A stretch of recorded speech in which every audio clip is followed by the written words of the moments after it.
qisadii iigu darnay ee murqaanka qaadka iga soo marta ayaan caawa baamileeshinka inta af Soomaaliga taqaanaanu jirka wada leen dhiigaba meel kastay joogaan dhammaan ayaan uga sheekanayaa maanta daawasho wacan hamoogaanina qof walowba yaa waxaan ku qaylay tuulada meesha lagu yidhaaho Yuroobe ayaan ku qaylay heerku wuxuu yaalaa meel bankaas oo balliga nasiir yidhaaho waa ban cidla ah waa lagu ambada habeenkii waxaa nagu dhow heer daarad weyn leh in aad rabaamuray timoy heerku laba awro kala bay leeyihiin aqal Soomaaligu waa laba aqal Soomaali waa isaga eegnay daaradda waa isaga eegnay inan baa u joogta laanka leego madow xoogaho ya markay dumarku ugu xoogsan ee taafaajagleey ya ayaa u joogta annagana xaafadda waxa noo jooga mid xirso qol la yiraahdo walaalaayo daaradda seexdo bistacaas wada caagadi baan sida caanaha waan ka tuuraya daaradda sawir oo xirso qolay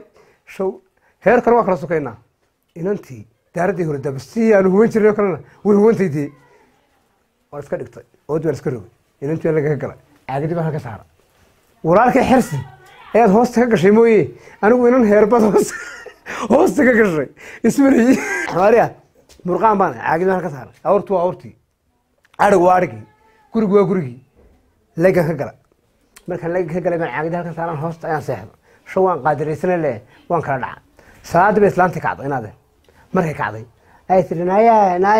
naasagalay mise nin madow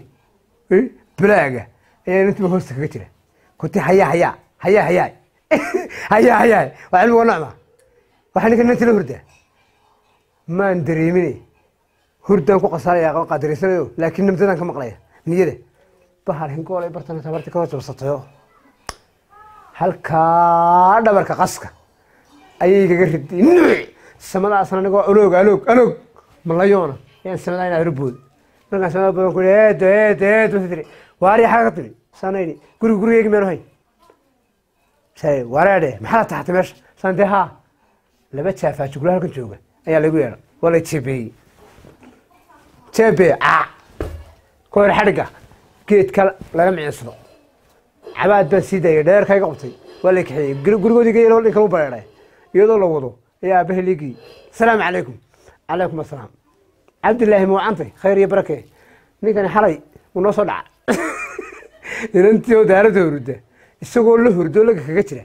ya ay mar nagu saaka u kacno ayaa ku cadaado dee ka sheekaysiinankaaga saaraabo caanihii aan lacagtooda keeni jiray waan ku soo qayr qaadkana aabba kaman badsan jirin anay marduuf baan soo cunay aabba xadkii loogu talagalay aabba waan ka baxa heerkan saqbarkii baan aabba u soo dhaca awrta waxaa laga dhigay awrtii guriga waxaa laga dhigay gurigii halkan daaradda waxaa hurda xirso qol loo dabastiihu aabba casaahuwan iyo cawdi ayaa laga dhigay farsamada aniga si horta iga dhacday aabbo waa nooca farsamo kale oo aan ugu jeeday iyo heerkan soo dhacay toona ma jiraan tii dhaar baan maraya in meesha aan dar ilaahi dawladii wadaygi baa qoslay inta dhalay maal cabdillaahi ninkan murqaanku meesha la maray wada ragta xaaladde maxaan yeelaa iyo wallaahi nin murqaamay wad garanaysaa inaad inankayguna waa daahir oo waan aqaanaa ya dee xaal qaata wixii nabar ku yeelanay deeraa daweysanaya halkaas ay hingool habartu iga eegato halkaa lafti ruqda maarad qaska dabadiisa yaa gumud ay iga eegato basbana nabaradii ana iska daweystay murqaanku berigii ugu darnaabay ya